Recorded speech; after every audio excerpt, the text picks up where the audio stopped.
پێشانگا ئەخوازێت کە پەیوەندیکی تونند و تۆڵ و تۆکمەت هەبێت لەگەڵ سەرجەم کونسڵگەری و نوێنەری وڵاتان کە لە کوردستانە هەن، چونکە هەر پێشانگایەک تایبەتمەندێتی خۆی هەیە و سروشتی پێشانگاوایە پێویستە پەیوەندیکی تونند و تۆڵت لەگەڵ سەرجەم ئەم کایانەیە هەبێت بۆ ئەوەی پێشانگاکە بەباشی بچێ بڕێەوە، چونکە میێوانانی پێشانگا زۆر جار میێوانانی بیانین. هەر چالاکیشی لەم جۆرە لە کوردستانە ئەبێ بە تایبەتی لە سلێمانیا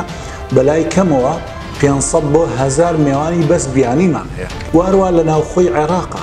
لە سەرجەم شار و شارۆچکەکانی باشوور و ناوەڕاستی عێراقەوە چەندین کۆمپانیای گەشتیاری سەرقاڵی هێنانی میێوانن. لەبەرەوە سروشتی کاری پەیوەندەکان ئەوە ئەخوازێت کە ئێمە بە بەردەوامی لە پەیوەندی تونند و تۆڵە باش بین، پەیوەندی تونند و تۆڵ و باشمان هەبێت لەگەڵ سەرجەم ئەو شوێنانی کە ناومان هێنان و بێگومان ناوی کۆمەڵک شوێنی تریشمان بیر چۆتەوە کە لەگەڵەنە پەیوەندی تونند و تۆڵ و باشمان هەیە، بەتایبەت ژوورە بازرگانیەکان کە هاوکارن سەرخەری ئەم پرۆژەیەن، پارێزگار و قایم قامیەت و لیژنە جیاوازەکان.